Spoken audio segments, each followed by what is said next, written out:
is Alex, and you're listening to the Staggered Stance podcast, where I give my staggered stance on anything and everything stand-up paddleboarding, as well as personal and lifestyle. Today we're going to talk about the importance of creating your personal brand on social media and also in person. And this is specifically in the world of stand-up paddleboarding because social media can be a really important tool and very useful tool to get recognized and to move your career forward. But before we do that, I'll give a little bit of a life update. I'm currently in so much pain. I tried out some new exercises at the gym the other day and they hit muscles that have never been hit before.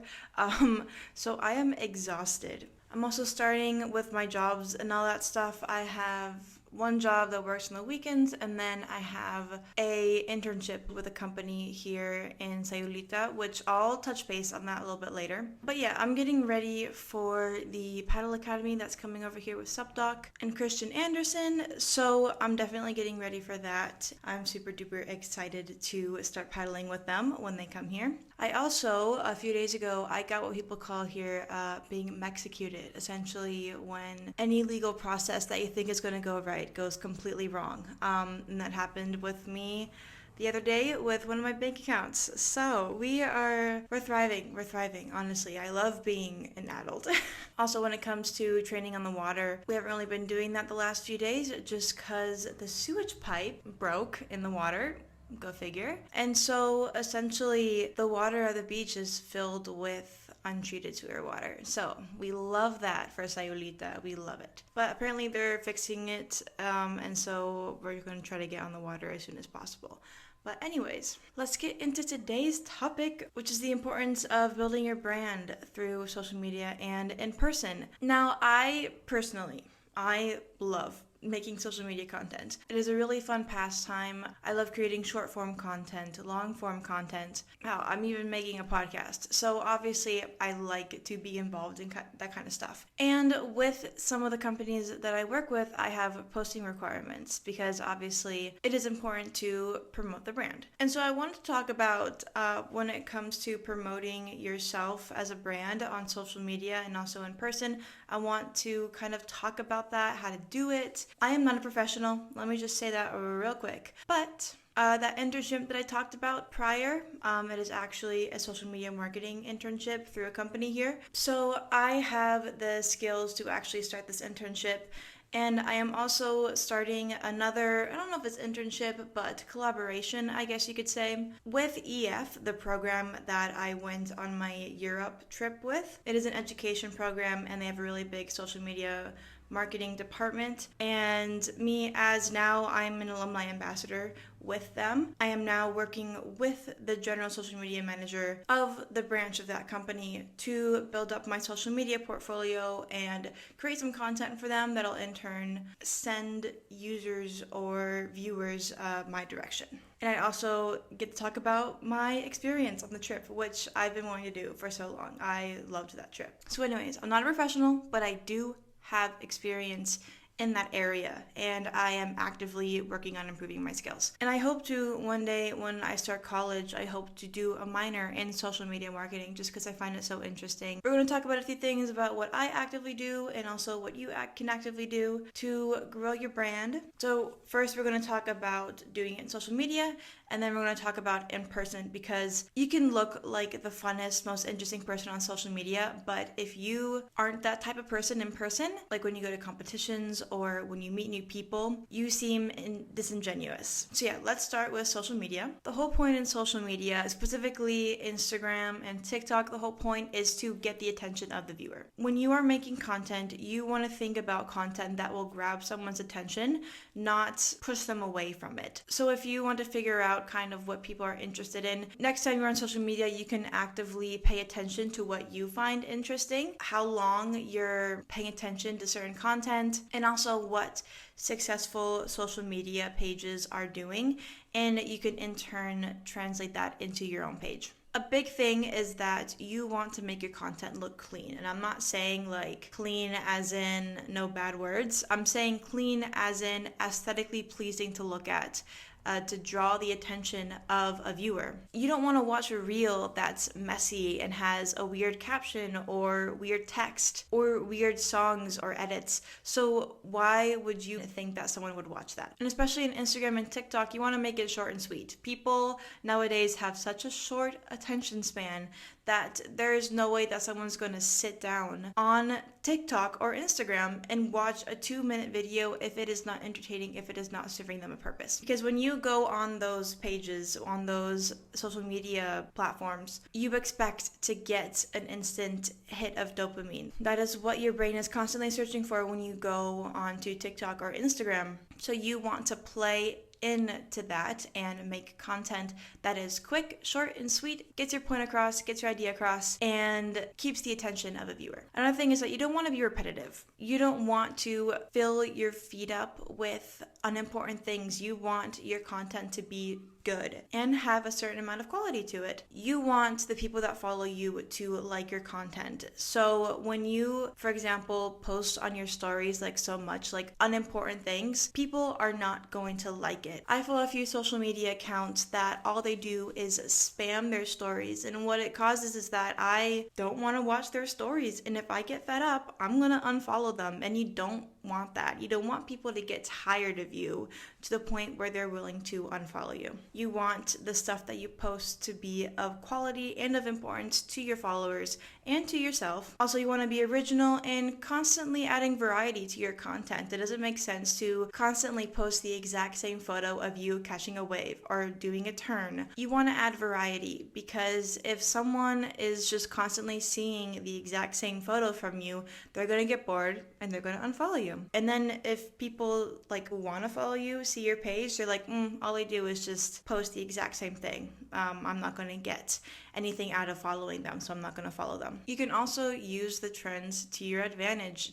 Pay attention to what the trends are and use those audios, use that type of theme or template if it's on Instagram. People unintentionally know about the trends, so if they hear a trending audio, they will stay because that audio is associated with a viral post or a interesting topic. Another big thing when it comes to growing your brand is do not be perfect, be human. This is especially when you are creating your own personal brand. I get it if you're like creating a social media page for a different brand or like a product, but when the product is yourself, you want to be as authentic as you possibly can. People want to see that you are a human being. They don't want to see that you are a robot and can never fail. For someone to be interested in your life, you have to show off your personality. No one's going to want to root for you if they don't actually know who you are, if that makes sense. For example, right now, I've been recently targeting relatability in stand-up paddleboarding. I've been posting a few reels. One of them was talking about my experience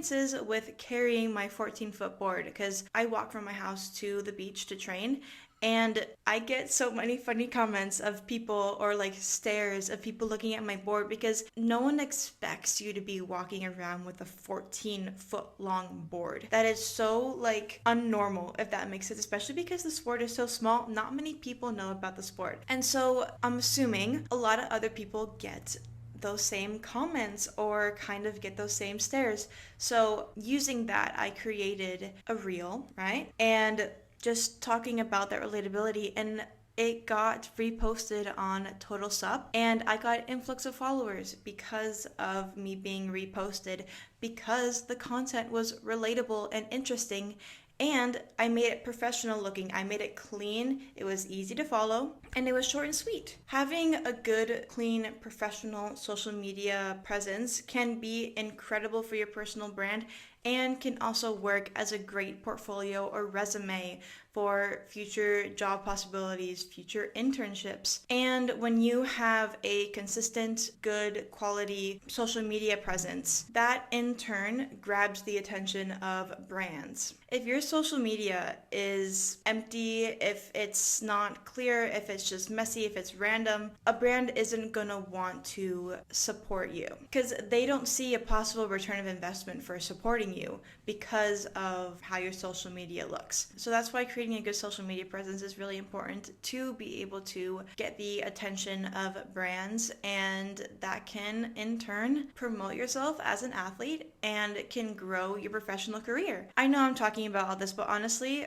personally, I hate the idea of social media. I do think that certain sides of it are very, very toxic, and it definitely feeds off of the insecurities of individuals. So I think creating your page as a safe space for whoever you're talking to, whether that be, hey, I'm not as perfect as what other people present themselves as, or I have bad days too.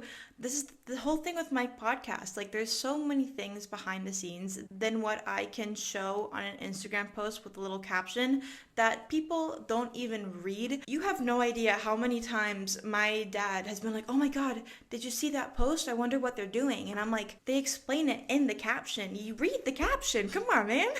There's a lot of people that just go quick through their feed and don't really care to actually pay attention to what you're posting. So when your content is consumable, important, and respectful and personal, people are going to stay and watch it. So as much as I hate social media, you can use it for good, and you can create your space as a safe area for people like you to have this sense of connection. And I think that's really, really important. So we talked about the social media side of your own brand.